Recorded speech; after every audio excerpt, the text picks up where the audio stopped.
With no further ado, help me welcome to the stage first. You know him as the voice of Stolas. Please help me welcome Bryce Pinkham.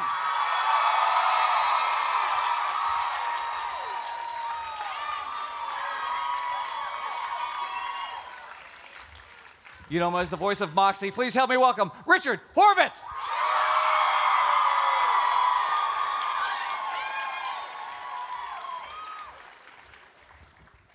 Please help me welcome the voice of Blitz, Brandon Rogers.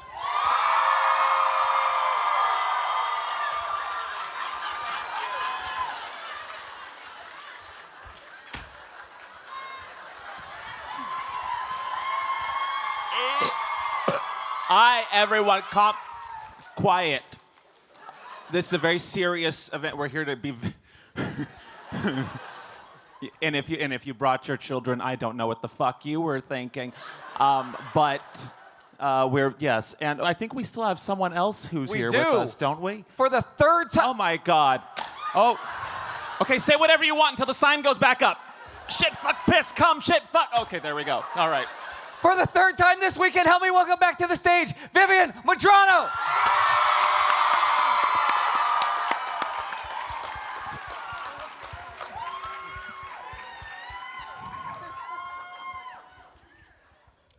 Welcome, everybody. Thank you. Thank you. Just love looking at Bryce as he's just looking at the chaos that happens in front of him. It's the best show on Earth and also on Hell. Oh, yes, good point. Best show in Hell. I mean, Florida. So did you guys, is this anybody's first time, by the way, here in Orlando? Nope. No? Everybody's here? So did you guys, we talked about this in Hazbin, did you guys hang out at the Epic Universe this week? If you're talking about our hotel rooms, yes, we did. Woo! I have been hanging out in less epic universes, but yeah, of all the universes, I've yet to make it to the epic universe. Yeah. But I did ride Guardians of the Galaxy. That was a fun ride. Oh, and Ratatouille was great. Great ride. You did Epcot? Yeah. Not this year, but last year. And I ate at Ruth's Chris last night. It was fun. Ooh. Had some lamb chops. Did you have Ruth or Chris? I had crispy lamb chops. This was a fun question during our other panel that I wanted to ask you guys. So if here in the theme park capital of the world, if you could have a ride, an attraction, something based on Helluva Boss or based on your characters, what would the ride be? Blitz's bathroom bash. Well, it's not a ride, it's an experience. Moxxie's musical mayhem. The flying owl demon. Speaking of music, we're less than a month away now from September 10th. And the soundtrack, big day, soundtrack coming out. Seasons 1 and 2 coming out on Amazon Prime. I mean, this is, has anybody pre-downloaded the album yet? So far, if you download on the Apple Music, you get one song. But, Bryce, that is, You Will Be Okay. If you, this is, you get to lead the way for the soundtrack. Yeah, it's wild. I mean, we've been hoping and waiting, hopefully, for this moment. So I'm excited that we can now just all listen to the songs exactly how they're meant to be, which is on vinyl. That's what I'm getting to. The fact that this song is going to be on vinyl in some places is just amazing to me, because I only listen to records. Just kidding. How important is this for you to hear and see that it is coming out on soundtrack officially? Yes. Oh, there is one. Where was that microphone, Brandon? Yeah, Where have you been hiding It was that? deep. Oh.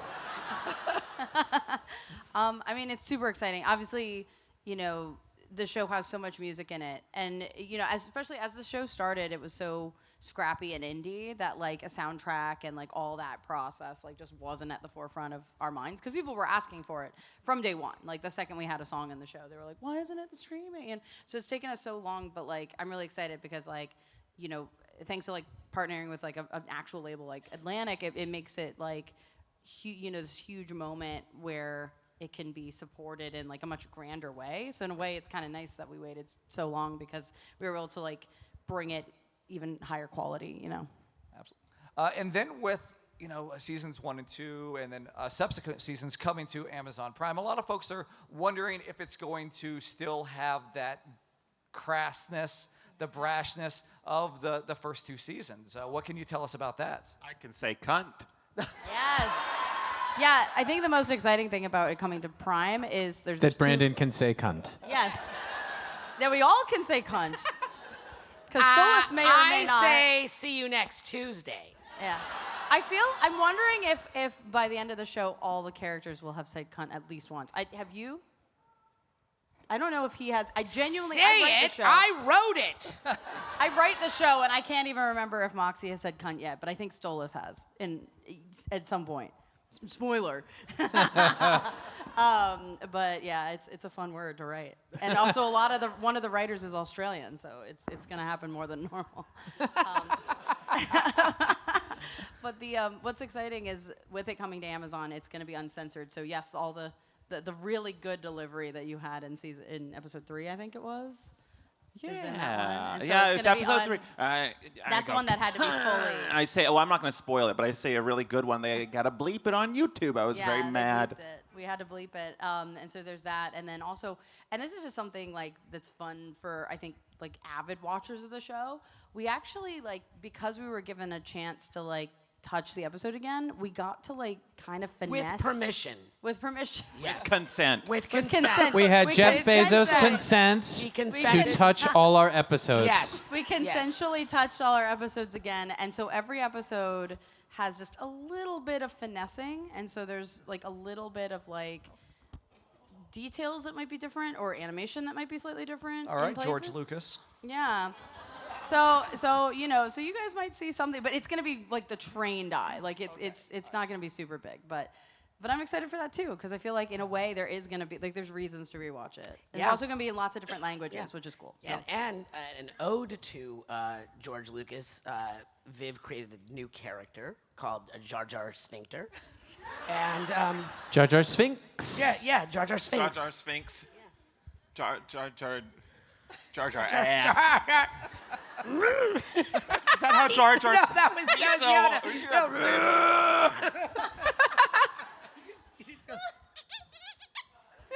That's Jar Jar Sphinx.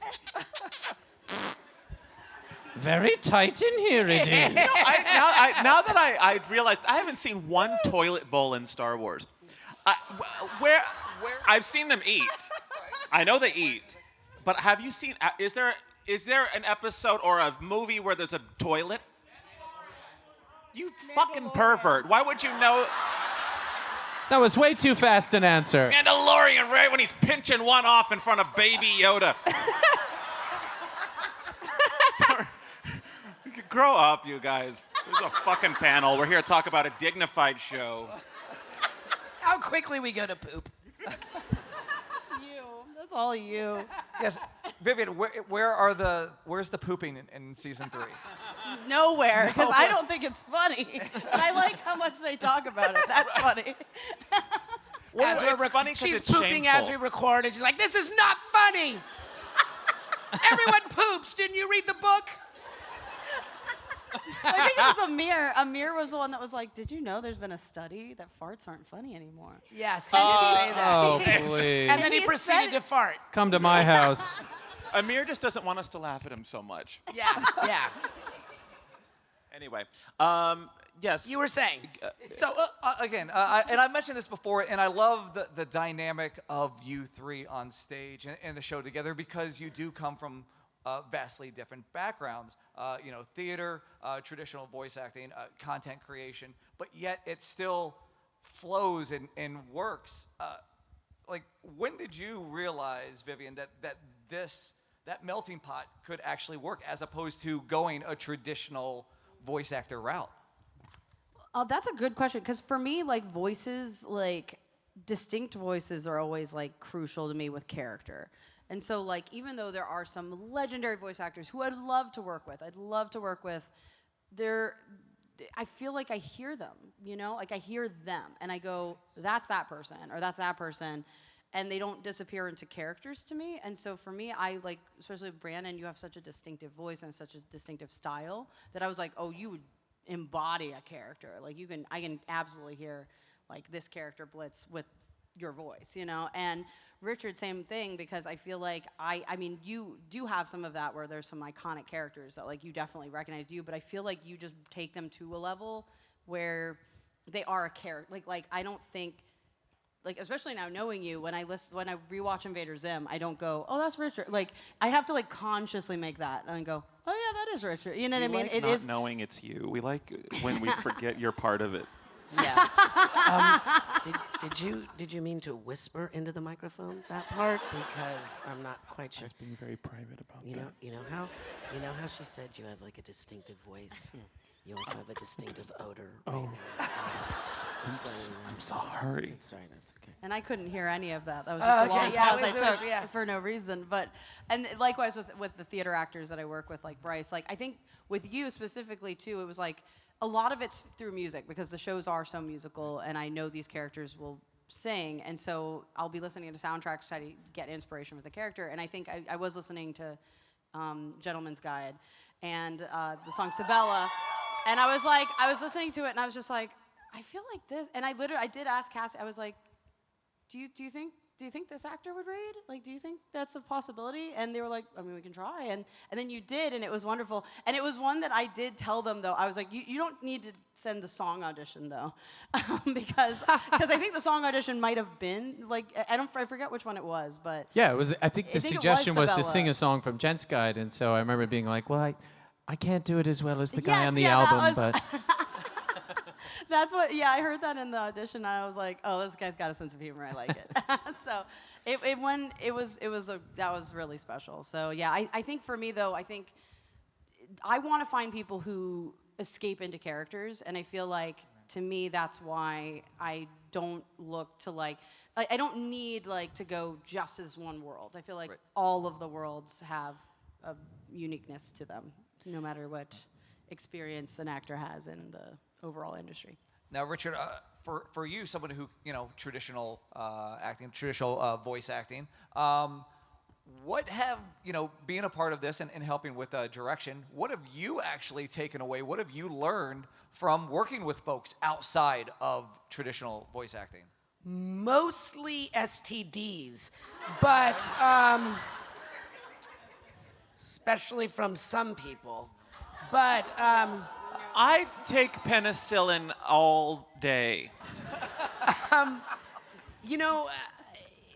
I approach it the same as we say traditional voiceover. This is actually traditional voiceover for us.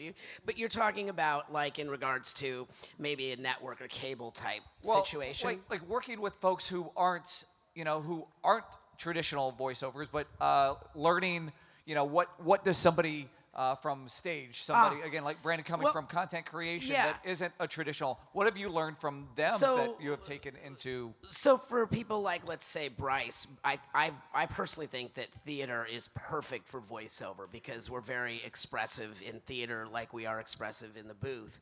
So it was very easy with Bryce. Bryce was like took to it like a fish to water. Brandon is like an improv genius, and that is very important in voiceover, because if people always ask me, how do I get into voiceover, or how do I become a voice actor, and I'll always say, focus on the actor part of the voice acting. Most people can say, I can do a bunch of different voices, but Viv will tell you, we know a lot of people that can do a million different voices, but they can't play in what I call secondary realities. Yeah. He lives in a secondary reality, this guy.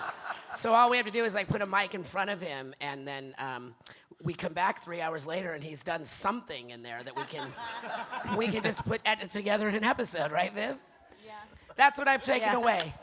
I've taken away. And I want to add to that one thing I observe about the creation of this show is that it doesn't have boundaries. And I think that things like even the labels, like traditional, content creator, like there's so many more labels that you could give to all of us. And I think what Viv has done in a nutshell is looked past the label that maybe the business has given us. Like Brandon's more than a content creator. He's an actor, he's a comedian, he's a writer. Like you could give him tons of labels. But none of them really are the thing that Viv identified. She identified a voice and someone who disappears into a character and is able to play ferociously and fearlessly. And, you know, Richard's just as much a theater actor as he is a voiceover actor. And thank goodness I wasn't just a musical theater actor on that tape, or at least it didn't just sound like that. So I think if anyone's looking for a lesson today, the teacher in me is desperate to say, like, look past what the label or the boundary that has been set by a business and try and find the person and the performer and the artist behind who you're interacting with and look for what they have that's beyond what they've been labeled, because that takes fucking guts to be able to say, well, I'm gonna hire this person. I don't care what they've fucking done in the past. They're the person for the job. And I think that just speaks to the fearless creation that you've done here, Viv. And look what it's fucking made, you know? Yeah. Thank you. That means a lot. Thank you. I have labeled Brandon, though. Okay, right. Yeah. 50% polyester. He's also peed on me. Yes. Brandon, I've wondered, how hard is it for you to write for yourself? Like, you know, writing for other people is one thing, but then writing for yourself, maybe trying to set that boundary between, oh, I get to say all the good stuff, but, you know, balance, you know, like, I can't take all the good stuff. It does kill me. There are some. I have a whole like list on my phone, like a notes document full of just one-liners that come to me from the ether that I have no context for. But I'm like, I'll find the right context for this line. It's just I love the way this wording is. I have a ton of these, and sometimes I'm like, I gotta give this one to Moxxie. I gotta give. I wanted to say this, but I gotta give this one to. There was a line where I had recently in one of my own videos. Luke Skywalker says, "What good is a sister if you can't even fist her?" And I really wanted that line, but I had to give it to the guy that played Luke. And I really, so yes, it's tough, but you got to think what's best for the. Now, story-wise, writing for Blitz is fun sometimes because I do relate to him, so it's easy to write for a character you can relate to. But then there's all these moments of growth and. That's not fun to put a character you relate to through growth moments. And I think there's lots of opportunities for Blitz to grow in season 3. So yeah, it's not easy for me to write times where he's, but that's what Viv's for. Viv is for breaking all of our hearts. And, yeah, it's fun. I was saying, yeah, Brandon recently did, and you made a post about it, and it was really lovely, about you did a really difficult session. Because you were going through a lot, and it was a heavy episode in season 3, like near the end of season 3, just so you guys know the timeline.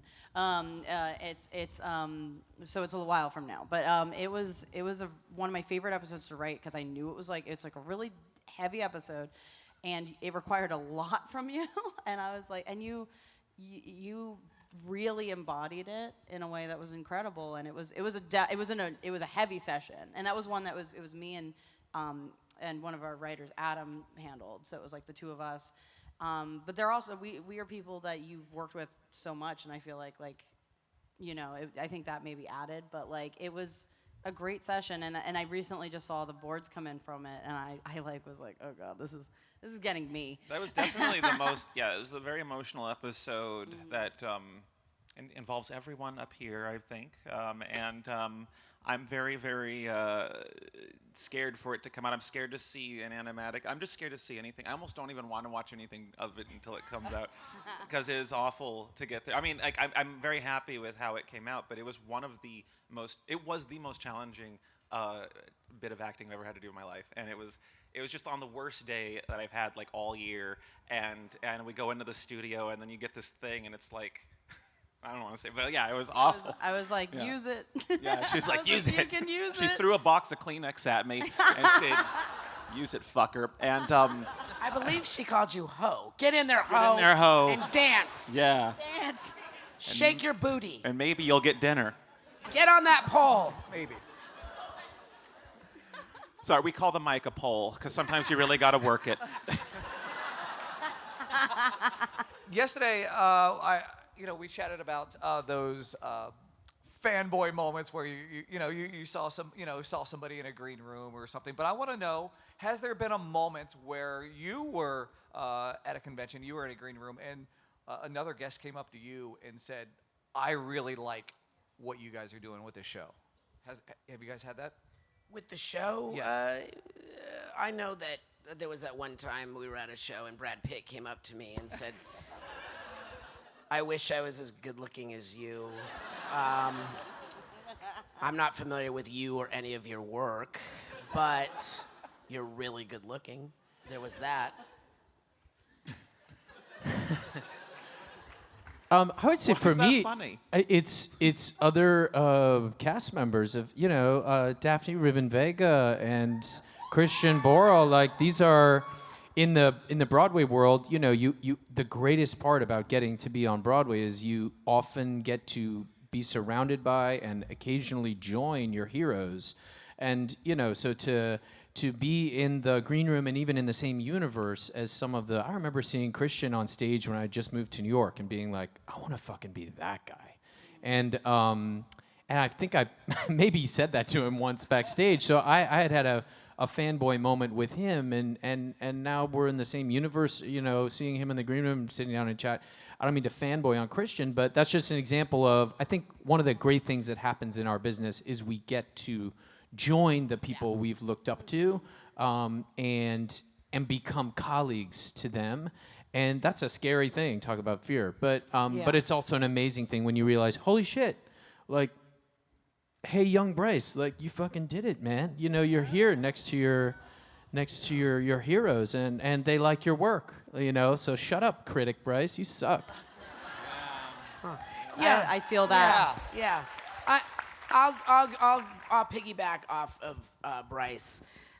Bryce, come here, I can get on your back.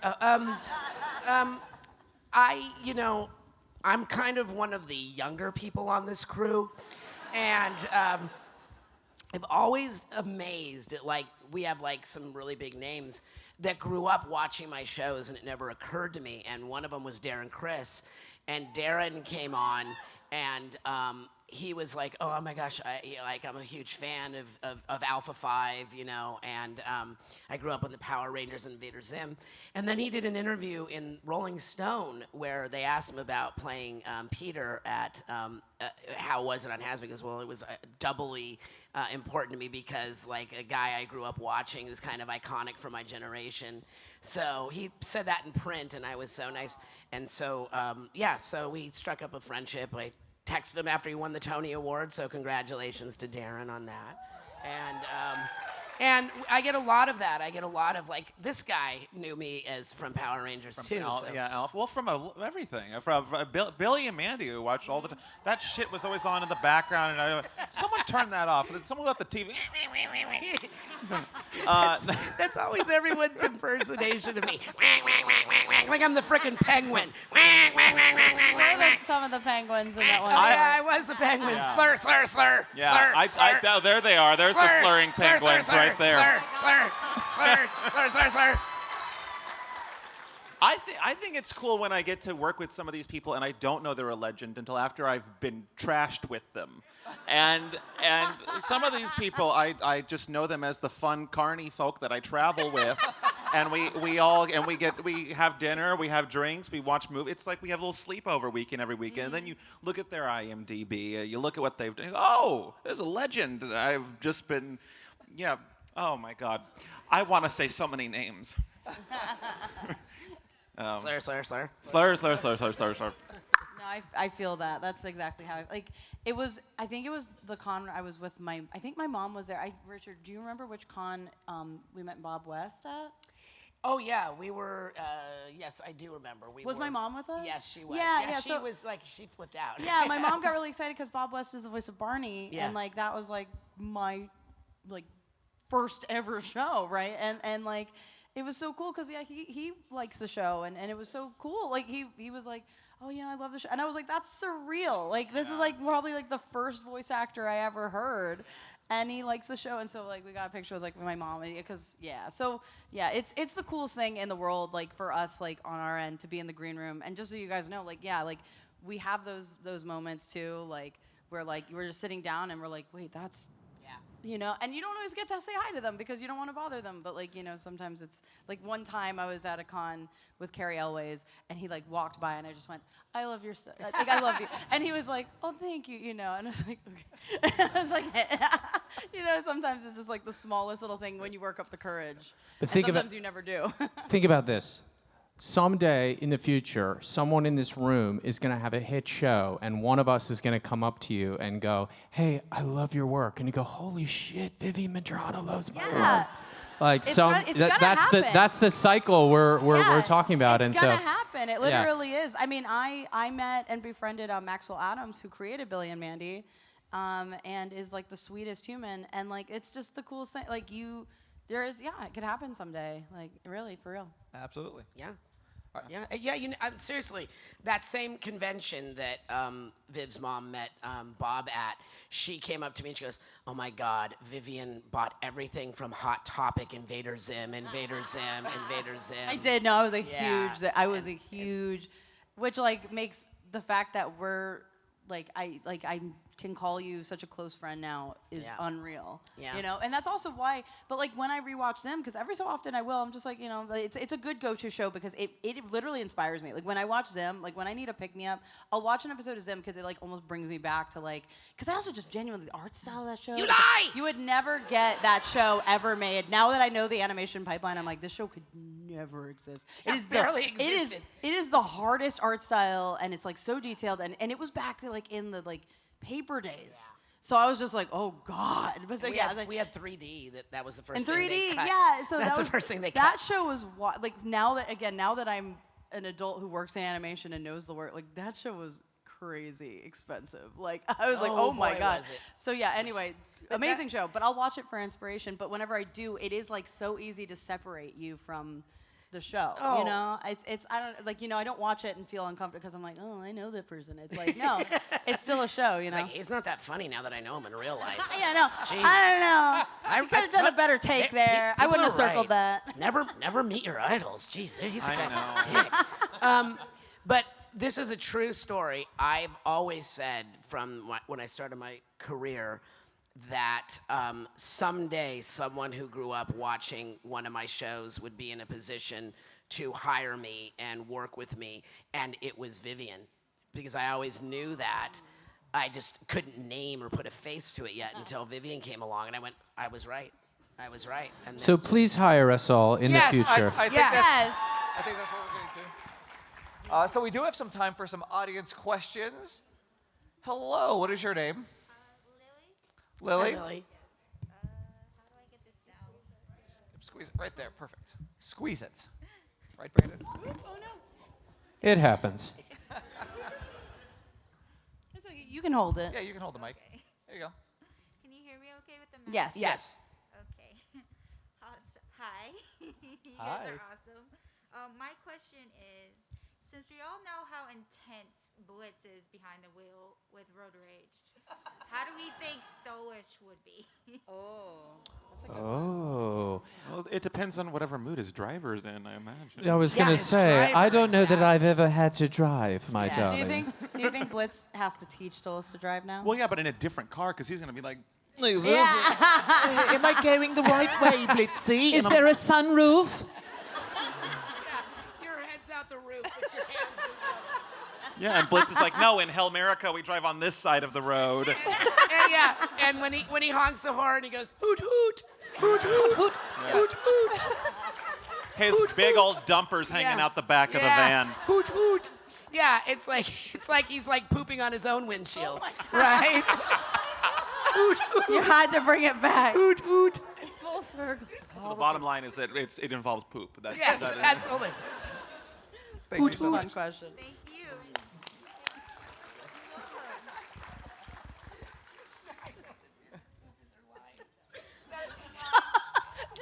I Poop don't is want line with this. I've held it back, and now you know, and now it's gonna get so much Poop worse. is Richard's hot spot. I So know you love it. Well, you're gonna hate my new hobby. I'm into fecal sculpture. So you were gonna hate your Christmas gift this year. And for those of you who celebrate Hanukkah, you're getting 8. You're getting 8 fecal sculptures. 8 fecal sculptures. Hi, what is your name? Hi, my name is Kat. Hi, Kat.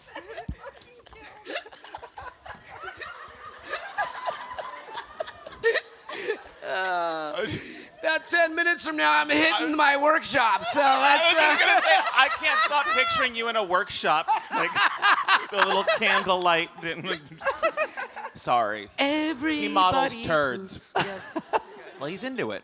Hi, Kat. What's your question? So my question was so as we may know, living with a roommate or partner can be challenging, especially in a crowded one-bedroom apartment. For Bryce and Brandon, what do you think your characters is their number one pet peeve of living together?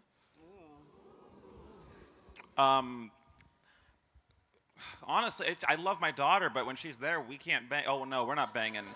Are we? I don't know. Are we banging? I don't know. That's not for me to answer, but it's a lot harder to bang when you live with your daughter. You don't have to answer if. It's more just Okay, like all right, if. yeah, right. If yes, that would then be it would be yes. hard to bang. It would be hard to bang because his daughter's there, is what I'm trying to say. Is because Luna lives there with them, it's hard to bang. Let me put it this way. I've never had to contribute to a household. Do you understand? Yes, yeah. So things like trash, I don't know what that is. Just leave it on the floor. That's usually taken away from me. up. Yes, Pick it up and and towels and Exactly. this is not something I've ever had to deal with.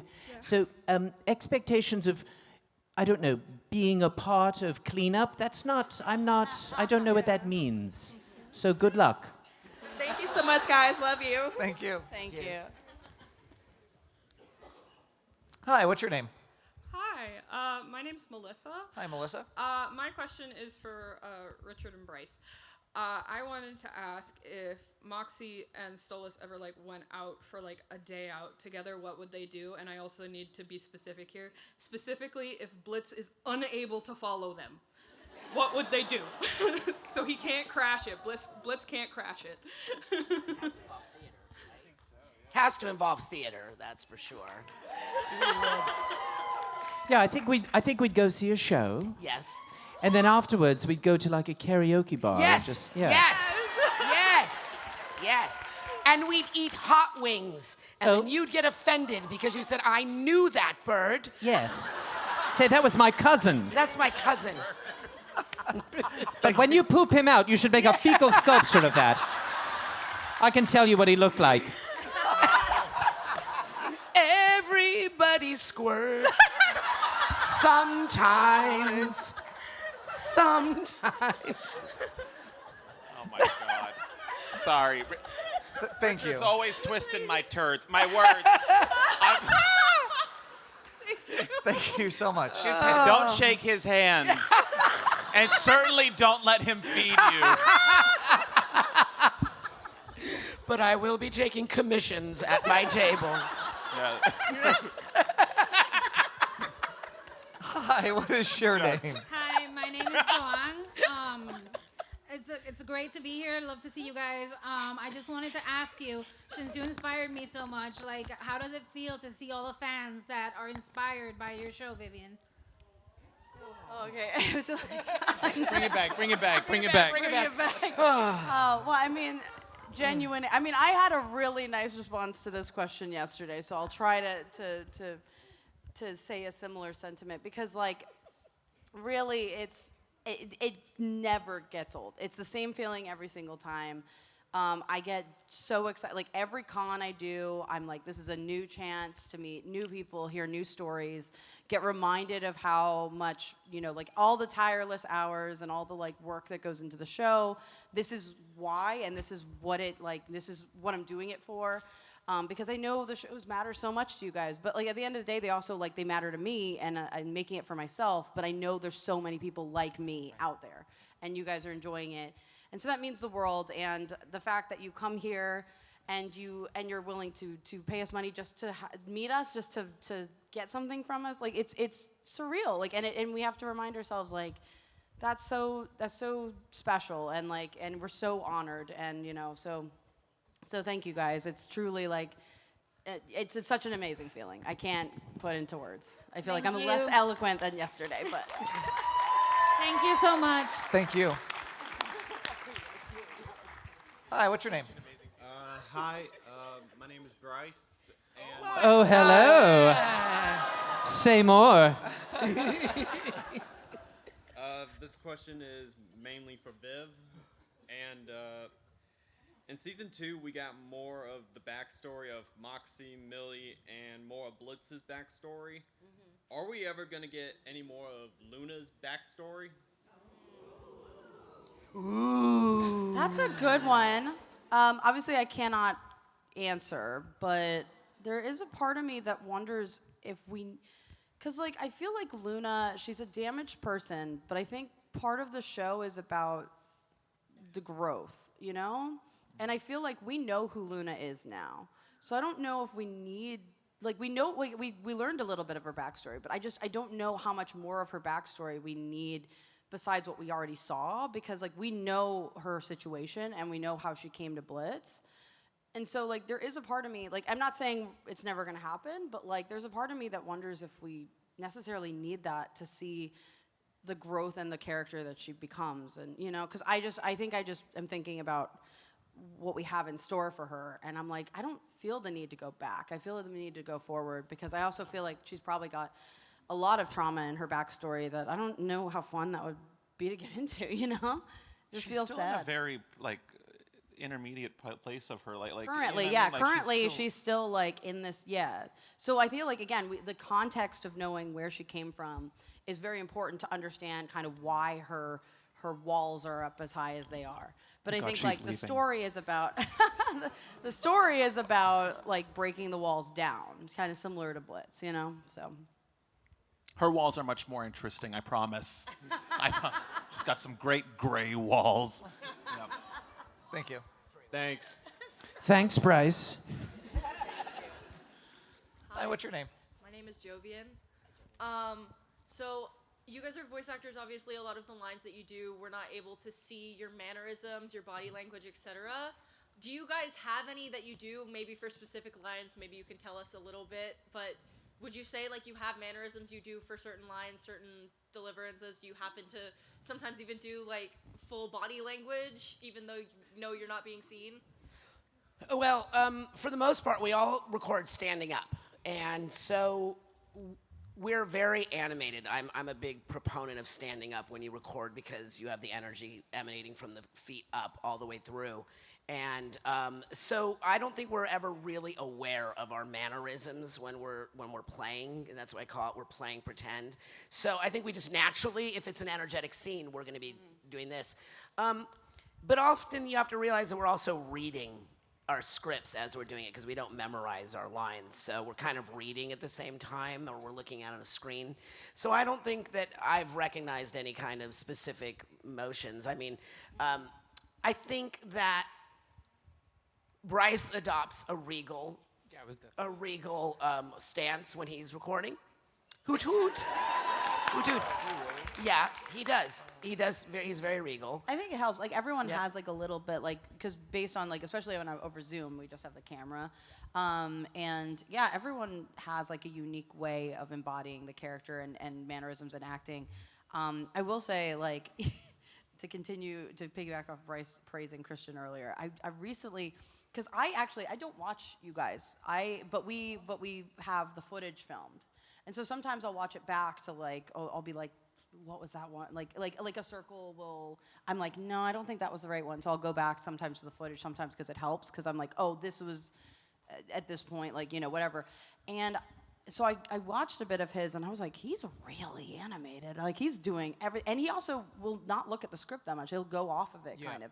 And I was that's so cool. So I feel all of you guys have something like that where it's so fun. I was I love how, because you hear it. You hear it in the performance. Because when I'm circling, I am looking at the script to make sure the line is all there, and and I'm almost imagining. I'm like, okay, yes, that's how I know a take is right, because I'm like, yes, that's how I imagined it.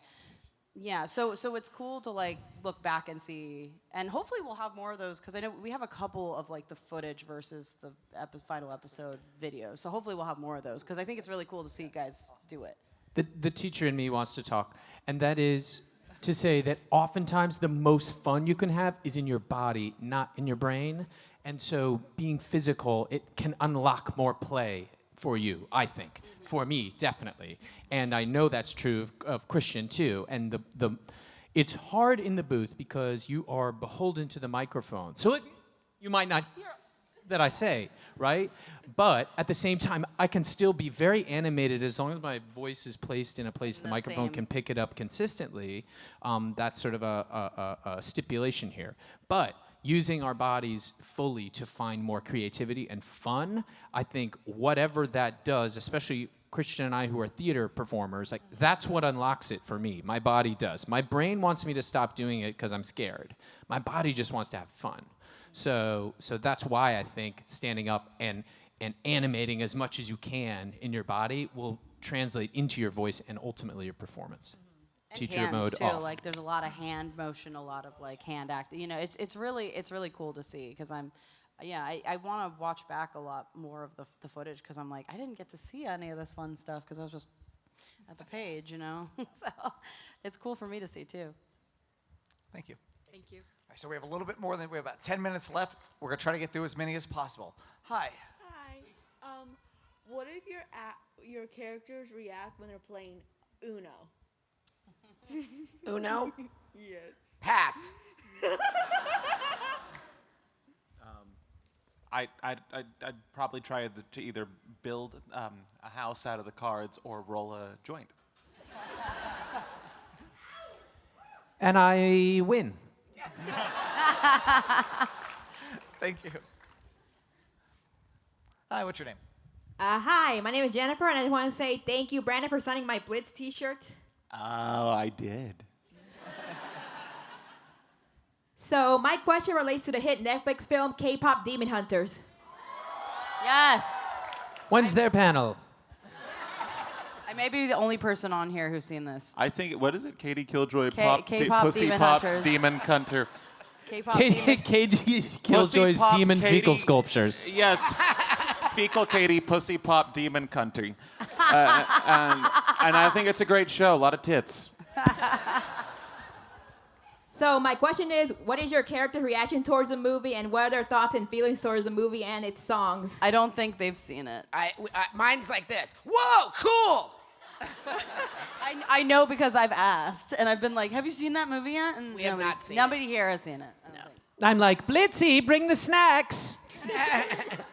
And I'm like, Stolas, bring that dumper. Thank you, Jennifer. Anyway, so that's what you. what happened. Thank you.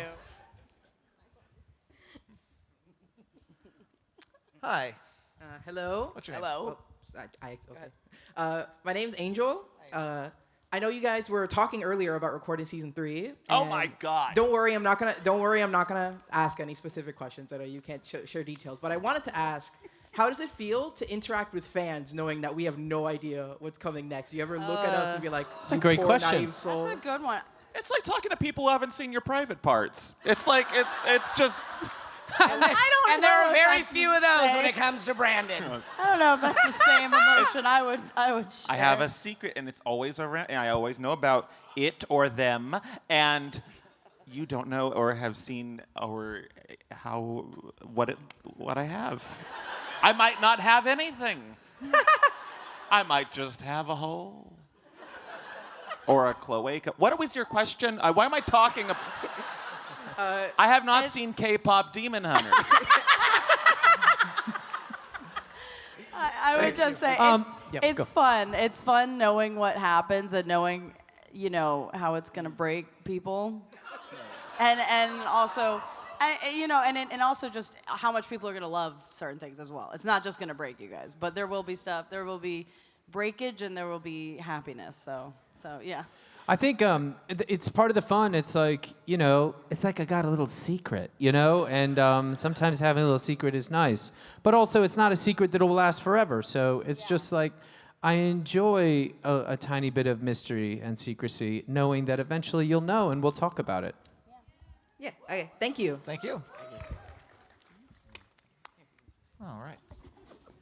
This is like MegaCon 2024 meeting all you again with the addition of Bryce. Thank you. It's nice to meet all you guys again. Fourth time for Brandon. Oh my God. Viv, it's so, again, I've said this before, but the way that you start so like little and now look how big you are and you've built something. And as someone who's also on the autism spectrum and also is a bit socially anxious, your shows do give me comfort, I think, because the character designs are awesome, and plus it's safe to say that there's a lot of hot and sexy demons and angels on the show. Very safe to say that. And I just really like that a lot. But my question, though, I have for Richard is, and I want to know this, and for Viv. Yes, I am a sexy demon. Oh. Yeah, but Richard, I wanted to know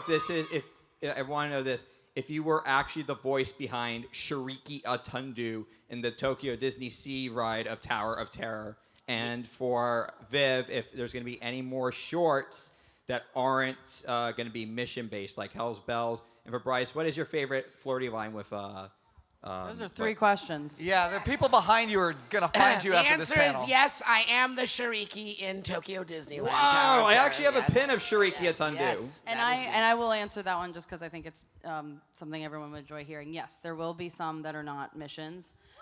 We stocked up on missions, but we have now a bunch of non-missions that are in the pipeline, so eventually you will see them.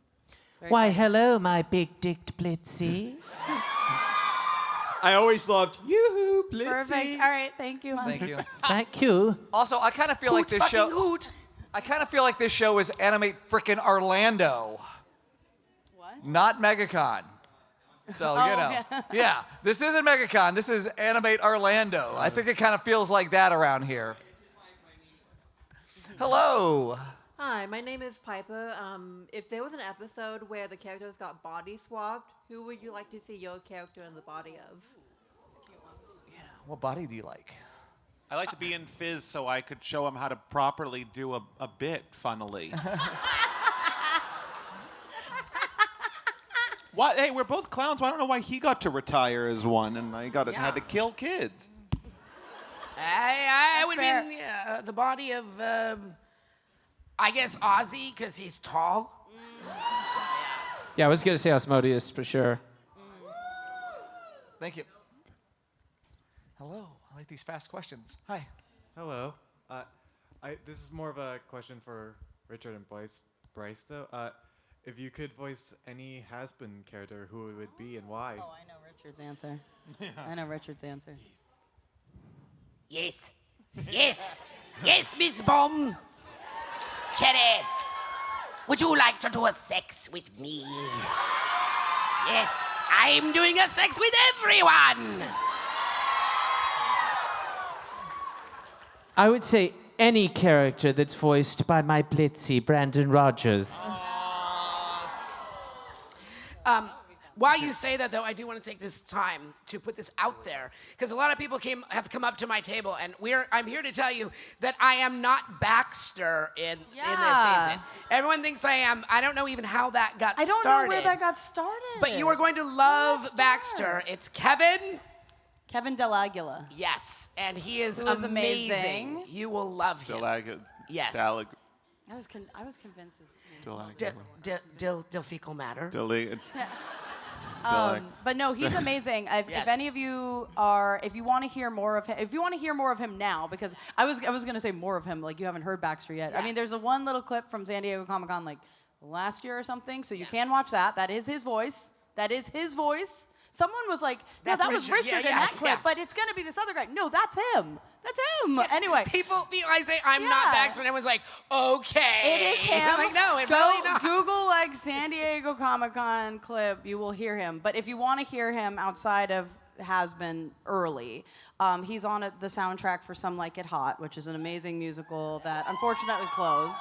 But he plays Osgood, who's like the millionaire character, who's adorable. So if you want to hear like a taste of what he might sound like in the show, you can go listen to that because I think that And you soundtrack will is love amazing. him when you meet him in person. He's one of the amazing. He sweetest is guys so in the world. great. Yes, that's a good thing to point out. Yeah, because like I don't quite know where. Viv's like, yeah, I would never hire Richard for Baxter. Jeez. Not for Why Hazbin. would Yeah, I my ever? God, why not would I for ever have Hazbin. Richard That's my Horvitz baby. in my show? Hasbin's yeah, my God. If you want to hear Richard, I believe the bathroom we're using is just right across just stand outside there. Trust me. But don't You'll interrupt hear. me while I'm creating.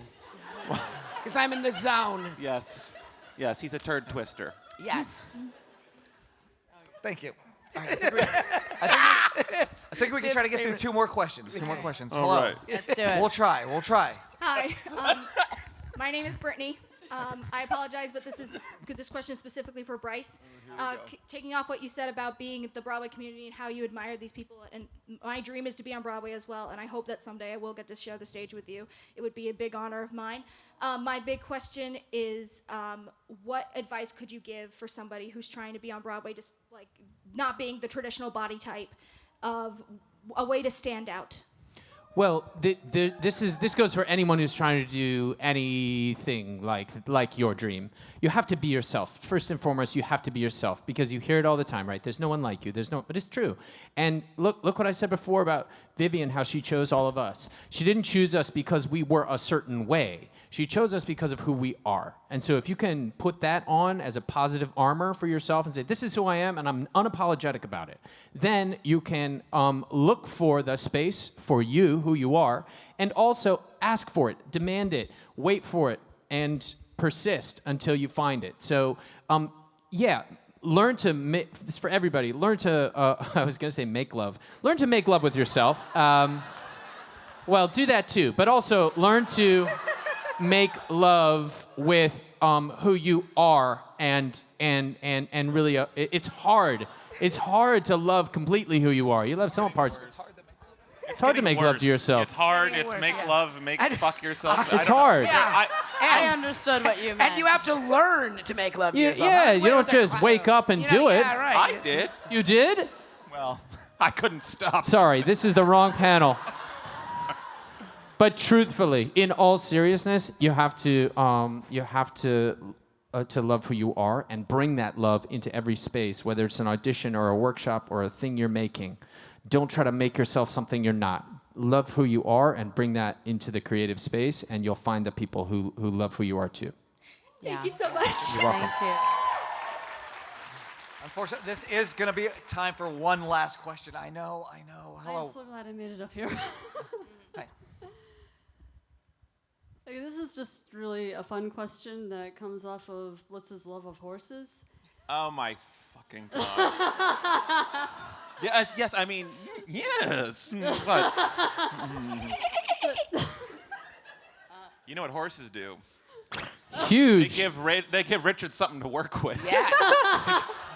It's part of my road apple collection. Oh, there goes Richard down to the ranch again. Gotta go. Grab your shovels. I tell you, I love a good bottle of Elmer's glue. Okay, so What is your question? Okay, my question is, for all of your characters, what would you say their favorite character from My Little Pony is? Oh. Which one's the dead one? The My have any of favorite them- is Twilight Dookie. I don't know My Little Pony. Which Make up one a name. has one? Okay, Dilden. Twilight Dilden. Dilden Titsworth. And I'll tell you what, Dilden is very much dead and rotting in hell, and Blitz rides him to and from work. Oh my God, Dilton is going in the show. That's going in the show. Dilden's my favorite. I'm like, no, it's too good. Dilton. You did it to yourself, Brandon. No, Dilden's dead. Dilden's Elmer's glue. You know that little cow on the Elmer bottle? That's Dilden. They thought he was a cow. That's just such a good name. Is that a That's cow? such a What's good name. I think it's a cow. What is that little? It's gorilla glue. Is it a? No, it's not a gorilla. It's a cow. On Elmer's glue, it the is a little it logo, is a which I cow. know it's a fucking horse that's in that bottle, and that's Dilden. But Dilden might still be alive, actually. They don't tell you what part of the horse that white shit's from. But that might be building semen. I don't know if I'm sad or happy that we have run out of time. But on that note, thank you, Animate Orlando. Woo-hoo! So before we go, you guys want to gather up by the stage? We're going to take a big stage selfie, so gather up by the stage. If you have more questions, come to our tables and you can ask us there, okay?